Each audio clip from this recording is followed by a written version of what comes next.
Good evening, ladies and gentlemen. Goeienaand, dames en heren. And welcome to the inaugural address of Prof. Claudine Albert. Ladies and gentlemen, may I kindly ask that you stand for the academic procession and the university anthem.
Waar die wilgers welig spruit, doringboom sy skadu sprei, soos ons groei in kundigheid, mag U ons lei.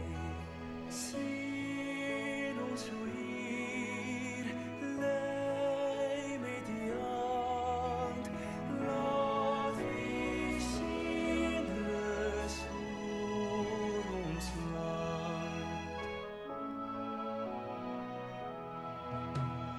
Three strong streams united flow, Africa stands proud and tall.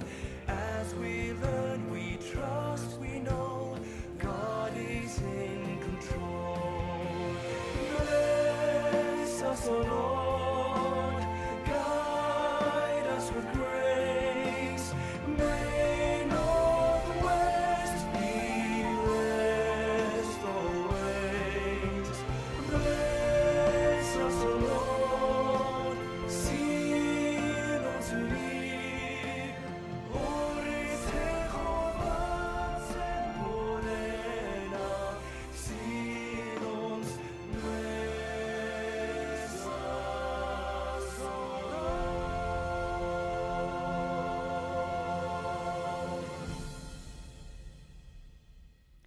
Thank you, ladies and gentlemen. Please be seated.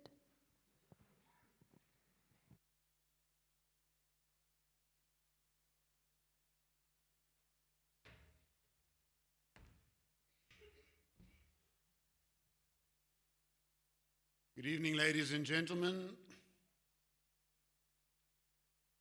I want to start this evening off by just remembering Professor Carlos Besaidenout, who can't be with us tonight. Professor Besaidenout passed away in the week, and it's been a very sad week, and we just want to just spend half a minute just remembering him at this time, please.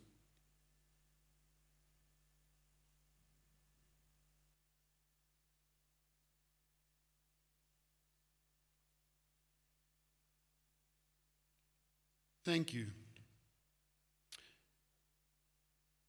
This is a bit longer because it's a particular privilege for me tonight to open this inaugural lecture for Professor Claudine Albert.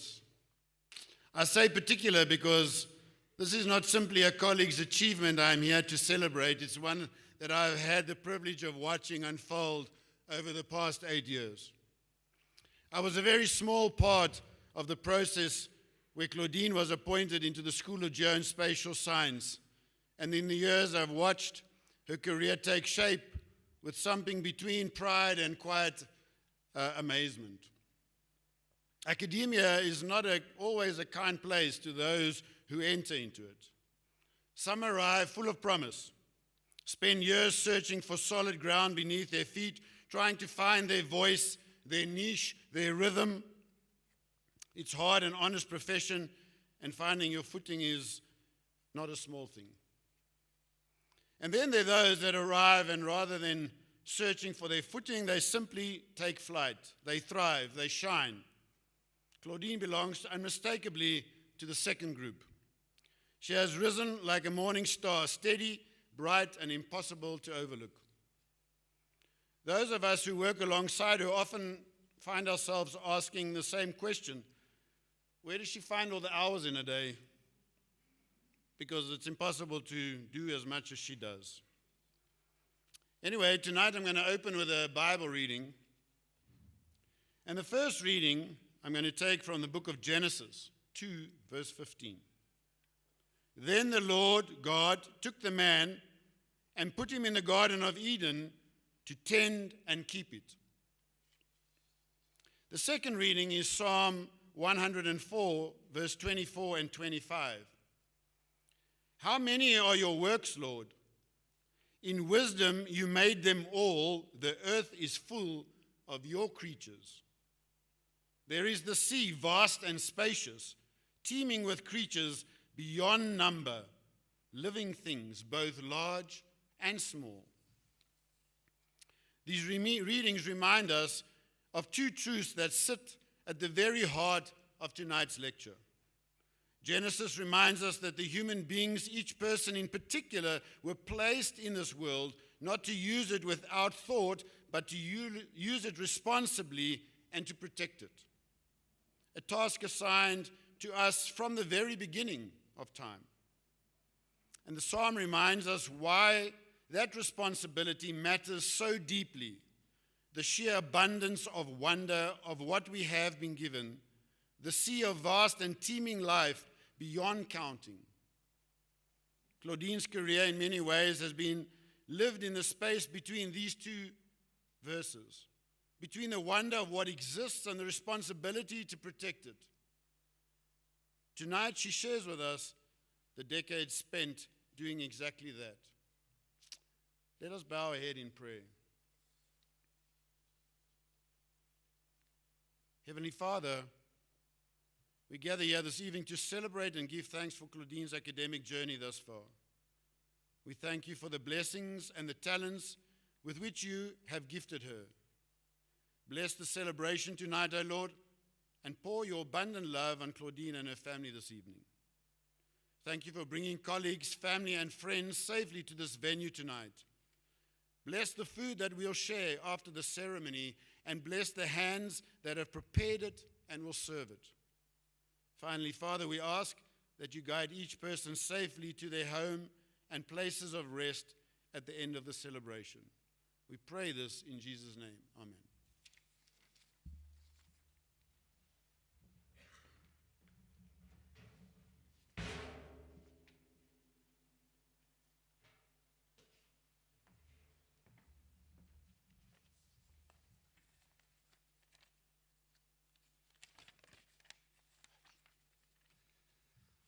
Good evening, ladies and gentlemen. My name is Francois van der Westhuizen, and it's my great honor and pleasure tonight to welcome you, to do the welcoming and introduction for the inauguration of Prof. Claudine Alberts Roos. I would like to first welcome the following distinguished guests and functionaries present. Professor Daryl Balia for the second night this week. He's the DVC Operations, Digital and AI Systems, and it's a main functionary here tonight. There is a couple of members from the faculty management here. Professor Tebe Medupi, right there. He's the Deputy Dean for Teaching and Learning with Community Engagement and Internationalization. And then Professor Stuart Picketh, who's done the opening just now, the Deputy Dean for Research and Innovation, Community Engagement and Internationalization. Then Professor Mark Mabuta, right there, is the new Director for the Unit of Environmental Sciences and Management. And then Professor Dewald van Niekerk, where is Dewald? Right there. He's the Acting Director for the School of Geospatial Sciences. Welcome to you as well. And then in the procession, there's a couple of other colleagues here from the faculty and also a couple of guests from other universities. It's very nice to have those colleagues also here sharing with us the formalities in the procession. Then in the rest of the guests here, there's a lot of other colleagues from the faculty, from our faculty, but also other faculties. I believe law should be here somewhere. Where is Michelle and Neil? There you are. It's good to have those as well here. Thanks for sharing this event with our faculty, and a warm welcome to you as well. Then a special, I mentioned a couple of them already, but a special welcome to some of the close collaborators of Claudine, Professor Alan Bond, I think there you are, and Professor Linda Godfrey from the CSIR. Where is she? I believe she was here. Welcome, warm welcome to you as well on behalf of Claudine. Dan die familie en vriende van Claudine word ook hartelijk verwelkom. En dis nie elke dag dat mens in 'n gesin 'n man en 'n vrou het wat in dieselfde week hulle intree doen nie. Ek het dit nooit gesien nie. So ek dink is 'n spesiale geleentheid vir julle gesin en julle familie. So Roos, geluk aan jou ook. Weer eens, ek het jou nou gemis vroeër in die week, maar baie geluk aan jou en julle twee kinders, Mia en Neil, neem aan as julle twee daar. En die res van jou familie en julle gesin en julle vriende wat hier is. Baie welkom aan almal van julle. And finally, I would like to welcome Claudine and invite her to the stage at this point for the introduction. Kan jy opkom asseblief?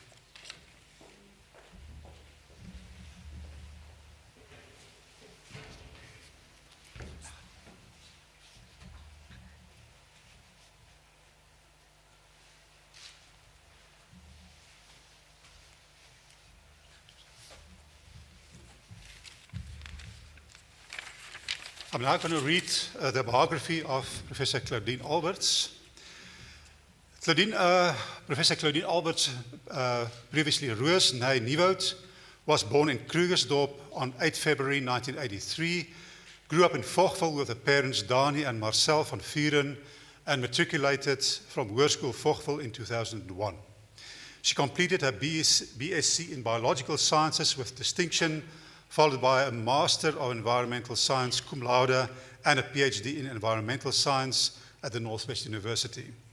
Although her doctoral research focused on the persistent organic pollutants in aquatic environments, her career was evolved towards environmental and waste management. After joining the Center for Environmental Management in 2010, Claudine gained extensive experience through integrated waste management planning, waste management licensing, and environmental impact assessment projects for government and industry. Building on this experience, she facilitated the development of the NWU's Honours and Masters qualifications specializing in waste management, and positioning the university as one of only two in South Africa offering postgraduate qualification in this field. In 2018, she was appointed Senior Lecturer in the School of Geospatial Sciences, where she teaches integrated waste management, environmental management, and integrated water resource management.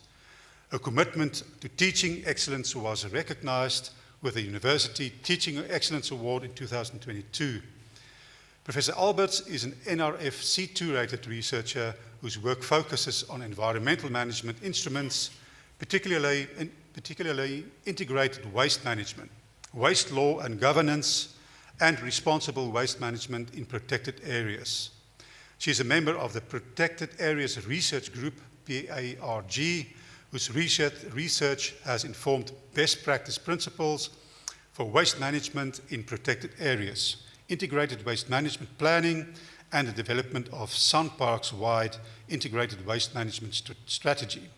PARG is one of a small group of researchers working in the interface between conservation and waste management. Claudine has supervised 49, we can round up almost to 50 now at this point, master students and 2 doctoral students, and has authored and co-authored more than 50 peer-reviewed publications, book chapters, and research projects.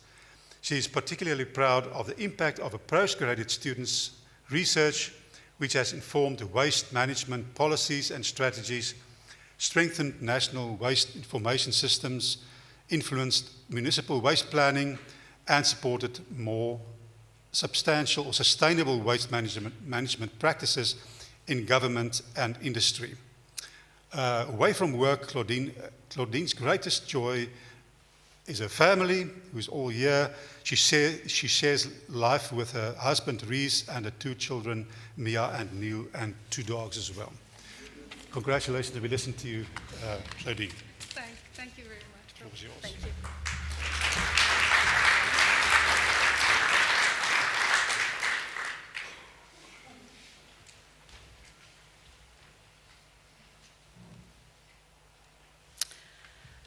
Good evening, distinguished guests, DVC, Prof. Balia, Executive Dean, Prof. Francois van der Westhuizen, and then our other Deputy Deans, Prof. Madupe, Prof. Pickett, thanks for being here. Our USM Director, Prof. Mark Mabuta, and also our Acting School Director, Prof. Dewald van Niekerk. Good evening, colleagues, friends, family, students, and also those online, if you're online yet, I'm not sure. Thank you for sharing this milestone and this evening with me. It's a privilege to have you all here. It really is. When I first settled on the title, The Dirty Dozen, the 3 R's and the Big 5, I wondered whether anyone would see the connection between these 3 seemingly unrelated themes. What do they have in common? At first glance, they describe very different areas of research. One represents some of the world's most toxic pollutants, dioxins, furans, PCBs, DDT. The one represents the principles of sustainable waste management, reduce, reuse, recycle.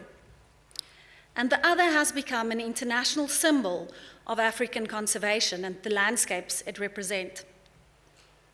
But tonight I hope to show you how they are connected. Together they tell the story of my research journey over the past 2 decades. But before I share that story, I want to rewind back to a bit earlier in my life. I grew up in a family who loved spending time in nature. Some of my happiest childhood memories are winter holidays spent exploring some of Africa's parks and reserves. Long before I understood environmental science, these places fascinated me. They sparked a curiosity about nature. At the time, I could never have imagined that some 30 years later, I would return to those places, one day become a theme of my research. Ironically, however, my research did not start in a protected area or in a nature reserve. It started in the laboratory. Part 1, The Dirty Dozen, Understanding the Problem. When the Stockholm Convention entered into force in 2004, the international community recognized a group of persistent organic pollutants, 12 of them, called the infamous Dirty Dozen. It's not a cowboy movie. As chemicals posing significant risks to both human and environmental health. I began my master's journey shortly thereafter in 2006. At that point, South Africa knew still relatively little about many of these compounds. There were few baseline studies, limited information on their occurrence, and little understanding of their potential ecological significance within the South African context. My first research question was therefore quite straightforward. Are these pollutants present in the South African water environment? Under the amazing supervision of Prof. Rialet Pieters and Prof. Henk Bouwman, I entered the fascinating world of environmental ecotoxicology. Together with an exceptional research team, we investigated persistent organic pollutants in sediments, fish tissue, bird eggs, and other environmental media, It was all part of the Water Research Commission's flagship project on persistent organic pollutants in the water environment. What fascinated me most was not only the analytical chemistry and working in a tissue culture laboratory, but also the opportunity to answer important questions in a field that was still relatively new in South Africa at that stage. Each publication became another piece of the puzzle, gradually building a scientific baseline for understanding persistent organic pollutants in South African aquatic environments. One event during that period had a particularly lasting influence on my thinking. Many of you may remember the mass Nile crocodile mortalities in the Kruger National Park around 2007 and 2008. As one of several research teams investigating the crocodile mortalities, our focus was on determining whether persistent organic pollutants may have played a role. Although the story ultimately proved to be far more complex than just the pollutants alone, it was an experience that vividly demonstrated how environmental science is connected to ecosystems' health and the management of protected areas.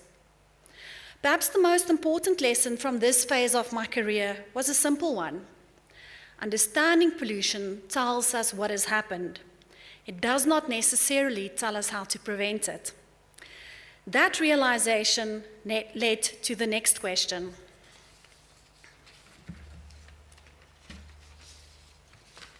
How can we prevent or reduce environmental harm through environmental management? And that brings us to part 2 of my research journey. The 3 R's, from understanding pollution to mitigating it. Waste generation is increasing at an unprecedented rate. According to UNEP's Global Waste Management Outlook of 2024, global waste generation is expected to reach almost 3.8 billion tons by 2025 per year. This is driven by population growth, rapid urbanization, rising incomes, and changing consumption patterns. As societies produce more waste, the challenge extends far beyond simply collecting and disposing of the waste. Poorly managed waste contributes to pollution of land, air, and water.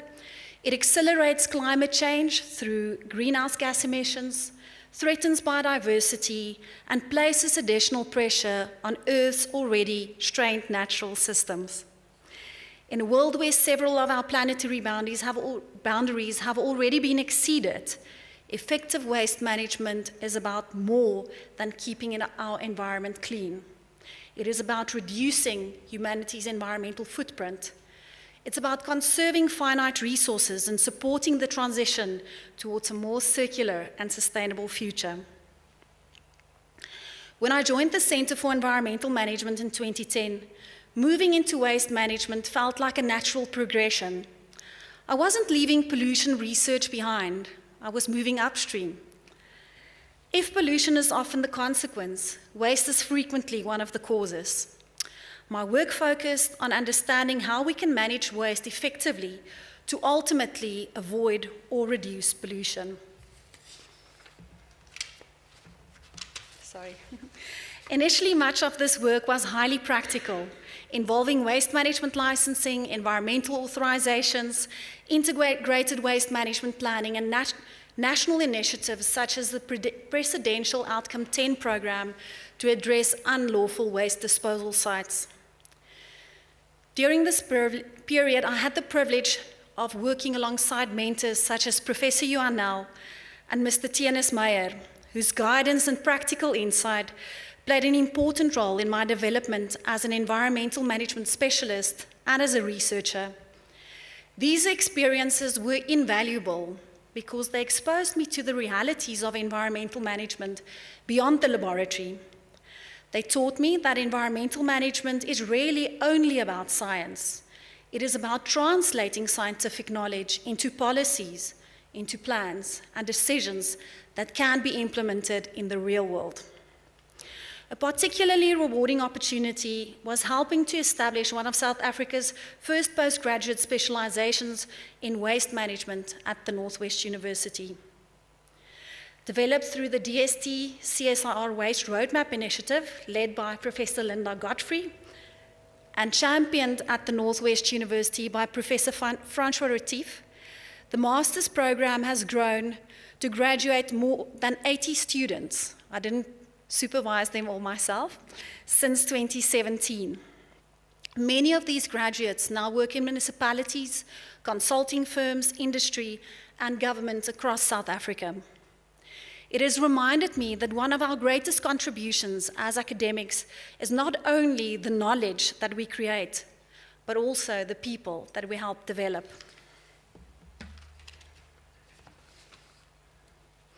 Working closely with colleagues such as Professor Francois Retief, Rees Alberts, Alan Bond, Dirk Silje, and many others, our research expanded into broader questions of environmental governance, environmental impact assessment, and policy implementation. Together, we explore topics such as EIA effectiveness, administrative justice, protected areas governance, and the role of environmental management in supporting more sustainable development. Although this research addressed diverse environmental challenges, they were all united by a common thread: understanding how environmental policy instruments are designed, implemented, and ultimately how effective they are in bringing about meaningful environmental outcomes. For me, this question was particularly compelling in the field of waste management. Waste management, I discovered, is not simply an engineering or technological challenge, it is equally a governance challenge. This realization led to a series of increasingly applied research questions. What are the barriers to implementing waste management policy? Why are waste information systems not achieving its intended outcomes? Why do municipalities struggle to implement the integrated waste management plans? How effective are policy instruments like EIA designed to address issues such as waste management? Yet, one question kept resurfacing. Why do people behave the way they do? Whether investigating household waste separation, recycling behavior, or participation in waste management initiatives, one lesson emerged time and time again.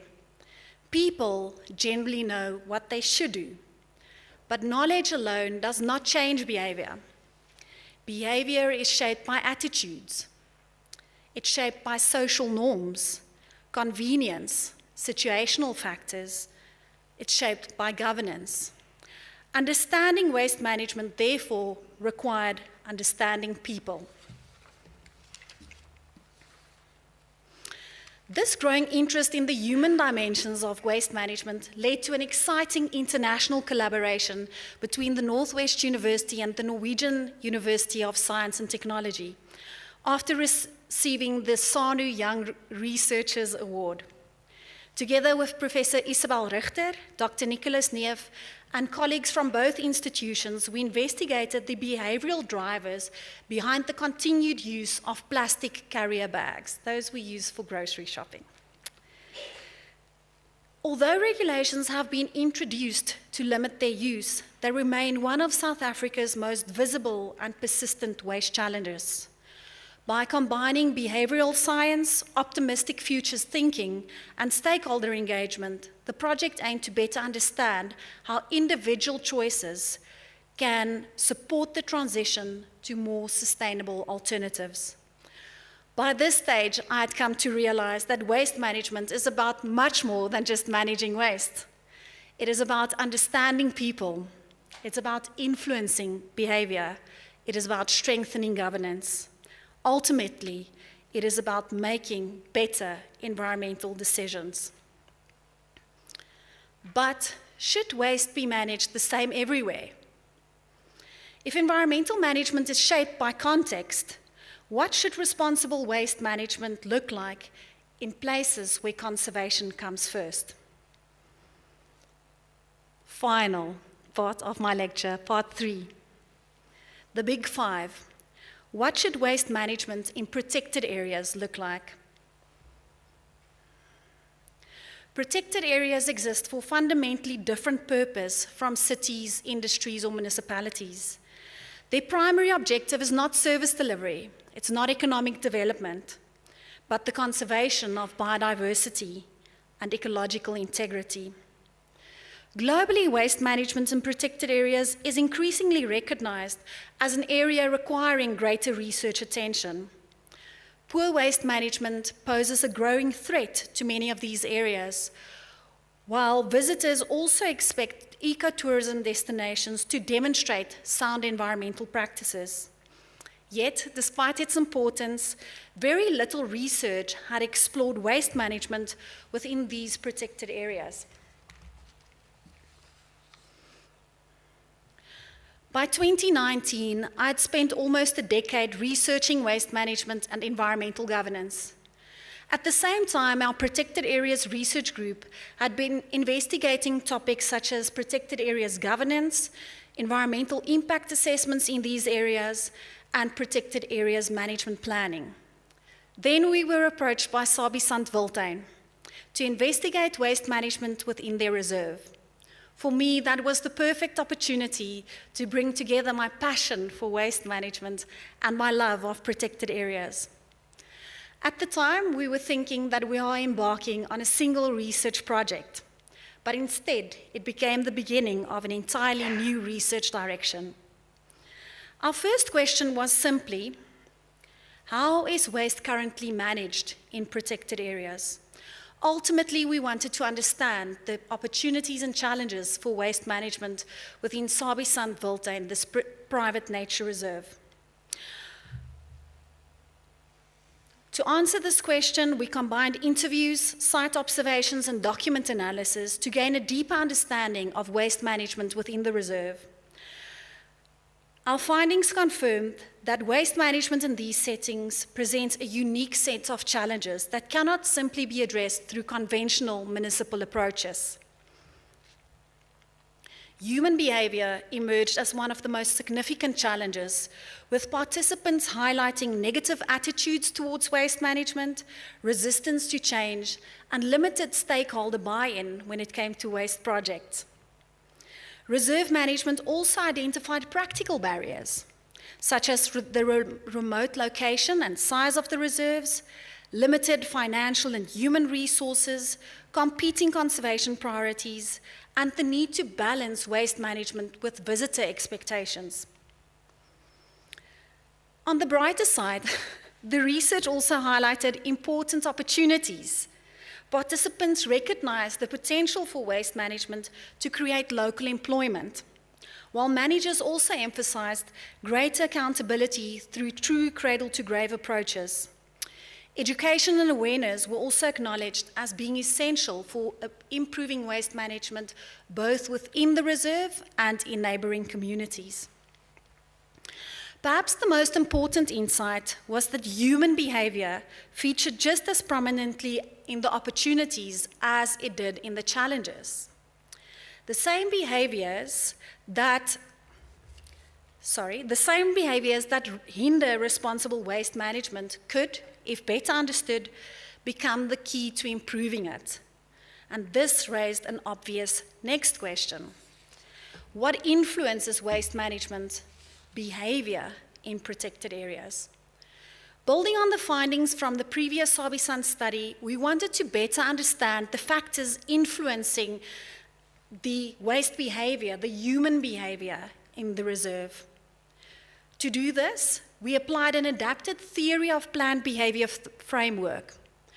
This theory suggests that behavior is influenced by intentions, and that intentions are influenced by attitudes, awareness, by social norms, what is the norm of society, situational variables, and also your perceived control over your waste-related behavior.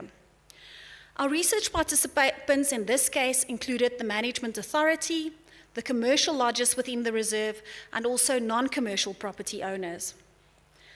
The results were largely encouraging. Across all stakeholder groups, there was strong support for developing a reserve-wide integrated waste management strategy. This was largely driven by intrinsic environmental values, a genuine belief that protecting the environment is the right thing to do. The research also revealed that stakeholders were motivated by different priorities depending on the stakeholder group. Commercial lodges emphasized environmental reputation and the expectations of their eco-conscious tourists, while non-commercial property owners unfortunately perceived less direct benefits. Nevertheless, there was broad support for practical interventions such as waste separation, recycling, and environmental education. The research enforced an important lesson. Responsible waste management depends as much on people as it does on technical systems. Understanding attitudes, motivations, social influences is therefore fundamental to improving waste management within protected areas. But understanding behavior was still only part of our story. The next question became, what should responsible waste management, which would then influence behavior, look like in our protected areas? Despite growing international attention on sustainable waste management, there was still no clear framework describing what responsible waste management in protected areas should look like.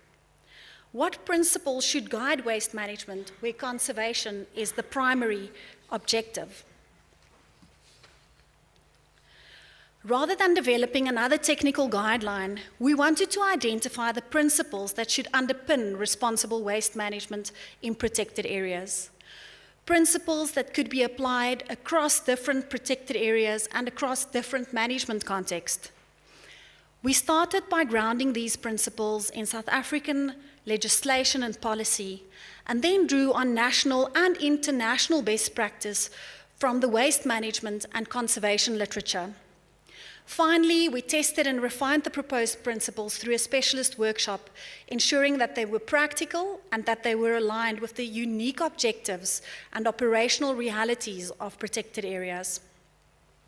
What emerged from this work was that responsible waste management is about much more than simply collecting and disposing waste.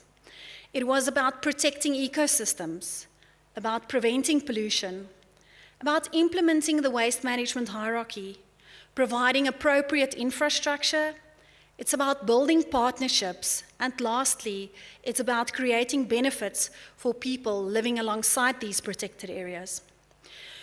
Together, these 6 principles provide a framework for integrating waste management into broader conservation objectives of these areas, recognizing that waste management is not merely an operational support function, but an integral component of effective conservation management as well.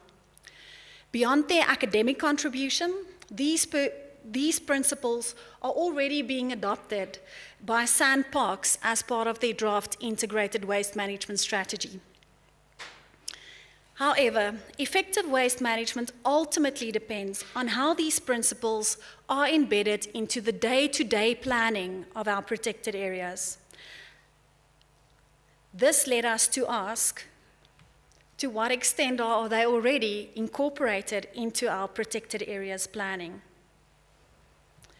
To answer this question, we evaluated the protected area management plans of all 21 South African national parks, using the 6 principles as an analytical framework for our evaluation.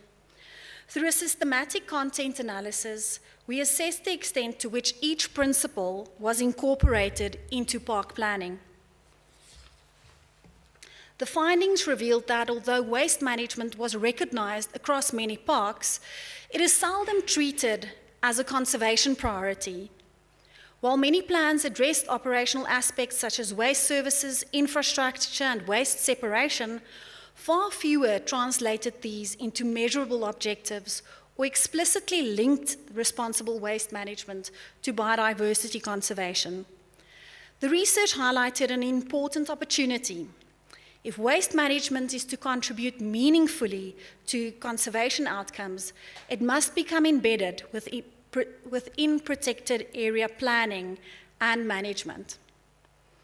Lastly, having explored current practice, behavioral drivers, and guiding principles, as well as strategic planning, our final question aimed to look beyond the present. What does the future of waste management in protected areas look like? To address this question, we undertook the research project Perspectives on the Future of Waste Management in South African Protected Areas. The project was funded through the DSTI CSIR Waste Roadmap, and it included, once again, all 21 South African national parks. Using the 7 questions method, which is a structured futures thinking approach, we explored a range of plausible future pathways for waste management in our protected areas. Although many parks maintain acceptable levels of cleanliness, waste management often remains peripheral to strategic planning and is mostly an afterthought. At the same time, we encountered inspiring examples of innovation demonstrating that more sustainable practices are both possible and achievable. From this work, 3 possible futures emerged. The first, optimistic blue sky scenario, envisions waste management as a core conservation function rather than an operational afterthought. Circular economy principles are embedded in park management, waste prevention takes priority, partnerships are strengthened, behavior changes for the positive, and leadership drives continual improvement. The second, more realistic glass half full scenario represents gradual progress. Waste separation becomes more common in our flagship parks, but implementation remains uneven as remote parks continue to face logistical and financial constraints. Inconsistent funding and slow infrastructure development prevent responsible waste management from being fully realized. And finally, the worst case or doom and gloom scenario warns of the consequences if current challenges remain unaddressed. Weak leadership, declining institutional capacity, and inadequate investment lead to growing waste accumulation, pollution, biodiversity risks, environmental degradation, and lastly, reputational damage. Perhaps the most important finding from this research is that none of these futures are inevitable. The future of waste management in our protected areas will ultimately be shaped by the decisions we take today. Looking ahead, one of the privileges of an inaugural lecture is that it offers an opportunity to reflect on where one's research will be going in the future. Although our work is focused primarily on South Africa, many of the challenges we face extend beyond our borders.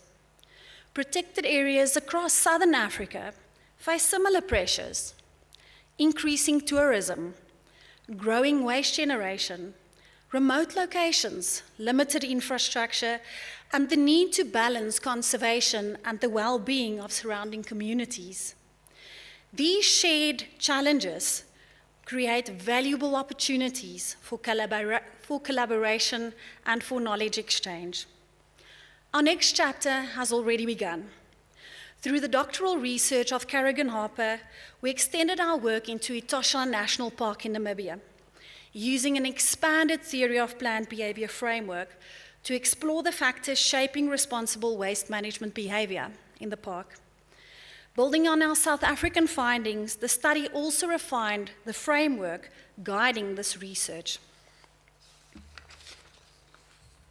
I hope this marks the beginning of a broader regional research program working alongside postgraduate students, researchers, and protected areas managers to better understand protected areas and the challenges we face with them within the Southern African context. In closing, so what do the Dirty Dozen, the 3 R's, and the Big 5 have in common? To me, they represent far more than just 3 research themes. Together, they reflect the progression of a research career, from understanding environmental harm to addressing it through improved waste management and governance, and ultimately contributing towards more responsible waste management in our protected areas. Looking back, I've come to realize that the most meaningful part of being an academic is not simply generating knowledge, but to remain curious, to keep asking questions, to build on the work of those who came before us, and to inspire others to do the same. None of this journey have been traveled alone. I've been privileged to learn from outstanding mentors, work alongside exceptional colleagues, and supervise remarkable postgraduate students, all who have shaped my thinking in different ways. I'm especially grateful to work in a supportive academic environment that has encouraged collaboration and provided opportunities for growth. I would like to thank Prof. Stuart Pickett, who until recently served as our school director. His leadership and support over the past 9 years have played an important role in my academic journey. I would also like to acknowledge the role of Professor Carlos Besaidnout, whose commitment to supporting our sub-program and postgraduate students have left a lasting legacy, and whose passing is a great loss to our faculty. A special thanks to the Protected Areas Research Group. You're not only exceptional colleagues, but you are close friends. Working with you have enriched both my career and my life. Among them is my husband, Roos, who has always encouraged me to pursue new opportunities, given me the space to grow, and challenged my thinking. And finally, I want to thank the rest of my family. To my mom, thank you for your love, support, and for always believing in me. And to my children, Mia and Neil, thank you for just being exactly who you are. I hope that in some small way, this journey will inspire you to pursue your own dreams one day. To all of you, thank you for working this journey with me. I could not have asked for any better. Thank you.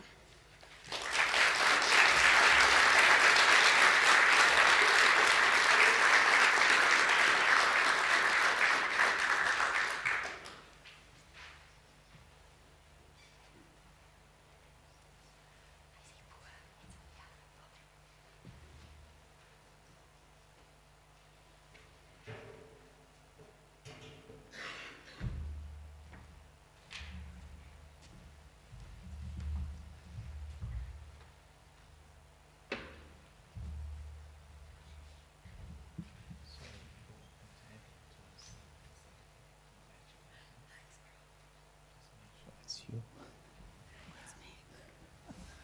Okay.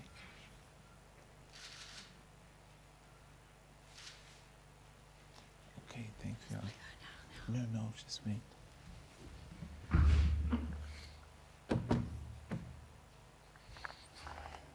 And this is a pen that you received. Okay.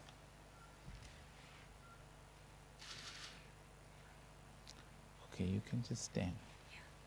Good evening, Dumilang, Quinant. It's an honor for me, indeed a true privilege, to say a few words, and I will be very circumspect lest I be accused of wasting time. I'll only say a few words. You've heard the lecture. As I was listening to this lecture, I was thinking, well, if you were my teacher at high school, I probably would have taken science much more seriously. It was my weaker subject, but you would have really inspired me. But the two people you have inspired and whom you continue to inspire are here with us, Neil and Mia. And after my conversation with them, I'm pretty sure they are going to follow in the footsteps of their parents, especially if you've had the exposure to nature as your parents have. And I'm going to ask Prof. Francois to reserve a space in the faculty for them. Thank you. Thanks, Prof. Francois, for considering me. So we say congratulations to Claudine, and as we always emphasize on this occasion, you have truly arrived. It is a milestone, the word you used earlier, and you've worked very hard to get here, and we want to congratulate you. And thanks to the faculty, your family, friends, our visiting professors, and all those who are present, we are here to celebrate this occasion with you, to give you the recognition that you have rightly earned, in a society such as ours, where merit is undermined very often, especially in the academic profession. We know exactly the road that you have traveled. It is a road less traveled, but hopefully there'll be more with the inspired messages that, or lectures that you will give to your students. Being an environmental scientist reminds me more about detective work than anything else. Why do environmental scientists make such good detectives? Have you ever wondered about that? They follow the carbon footprint. That's the joke for the day. Again, I want to congratulate you, but congratulate the faculty. You know, we are a university, those of you who may not know the Northwest University, we have a long history, especially this campus going back more than 175 years, and we have 8 faculties. But within the Faculty of Natural and Agricultural Sciences, I must say, what I've learned over the past years is that environmental science, counts for a lot. It is a flagship, area of focus, and it is a niche area. And I don't think we celebrate it enough and do as much as we should to support you. And I'm saying this as part of the management, but we really need to fly much higher with the expertise that we have and the great work that is taking place in this discipline. So thanks to all the colleagues who continue to work with us, and we really have a lot of work to do on planet Earth. I think we all share your passion, which has come through this evening, and we want to work with you and ensure that the faculty thrives, and that at the end of the day, we indeed work as a collective to save our planet. Congratulations once again, and we look forward to the rest of your service at the Northwest University. Thank you very much. Thank you. Am I allowed to go down? Yes. Thanks.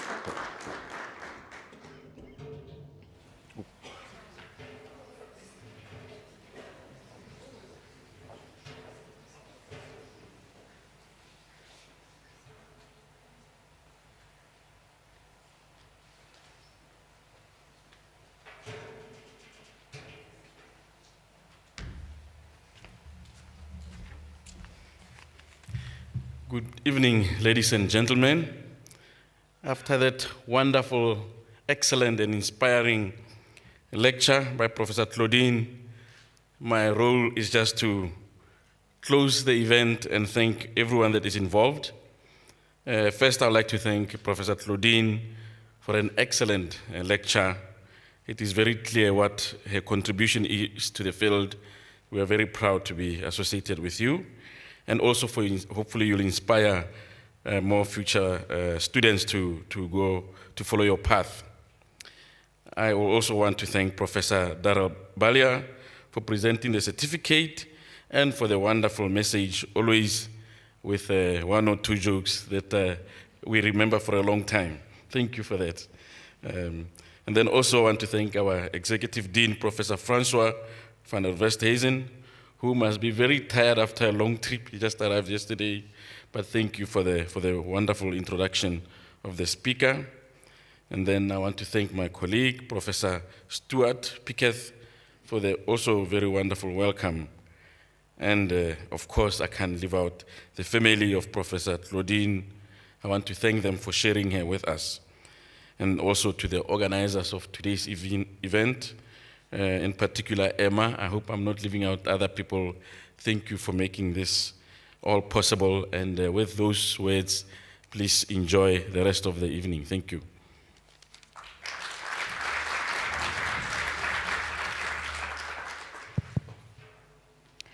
Ladies and gentlemen, kindly stand for the national anthem in the academic procession.